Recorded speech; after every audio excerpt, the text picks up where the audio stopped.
Good morning. This is Father Stephen Kelly from St. John's Church in Detroit. We're continuing our series of daily morning meditations, where we generally look at one or another lessons that are assigned for morning or evening prayer, what is known as the Daily Office Lectionary. Today, for Saturday, let's continue our journey through the 14th chapter of the book Numbers. This is one of the first 5 books of the Old Testament. It's known as the Pentateuch, right? Penta meaning 5.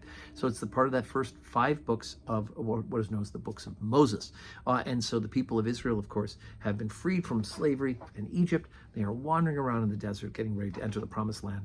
And remember that they went and they spied and they saw the Canaanites who were there already, were a big people, they were strong people, they were well-armed people. And they were like, let's turn around and let's go the opposite direction. God, through Jacob and Caleb, say, wait a second, folks, we have to trust God.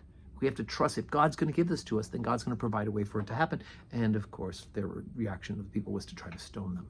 So we pick up now chapter 14 at verse 11. And the Lord said unto Moses, how long will this people provoke me? And how long will it be ere they believe me for all the signs which I have shown among them? I will smite them with a pestilence and disinherit them, and will make of thee a greater nation and mightier than they.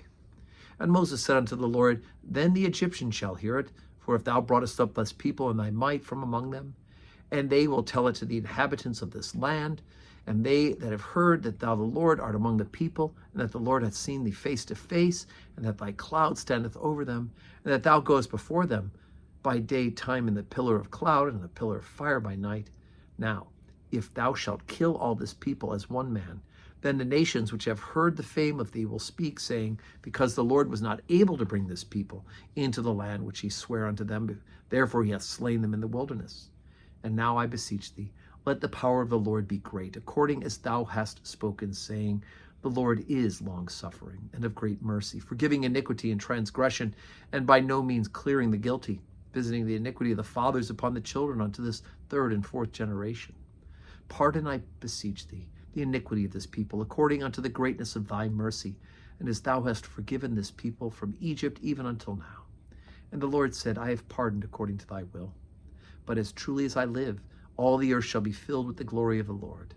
Because all those men which have seen my glory and my miracles which I did in Egypt and in the wilderness, and have tempted me now these 10 times, and have not hearkened to my voice, surely they shall not see the land which I swear unto their fathers.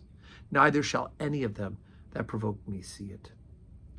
But my servant Caleb, because he hath another spirit with him, and hath followed me fully, him will I bring into the land whereuntil he went, and his seed shall possess it. Now if the Amalekites and the Canaanites dwell in the valley, tomorrow turn you and get you into the wilderness by the way of the Red Sea.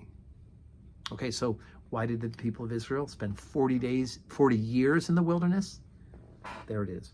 Moses intercedes for the people of Israel that God not destroy them, but the result, of course, is that generation is not going to see the promised land because of their unfaithfulness and their turning and tempting God and turning and rebelling against God. It will be the next generation that will enter the promised land after their long journey in exile. So anyway, it's hard sayings, but thanks be to God for Moses interceding for the people. So today's Saturday. Once again, we don't have public worship on Saturday at St. John's, but we'll get ready for tomorrow. Tomorrow is Rogation Sunday, which means we sing our Rogation hymn at the 10 o'clock service, which is the Litany hymn.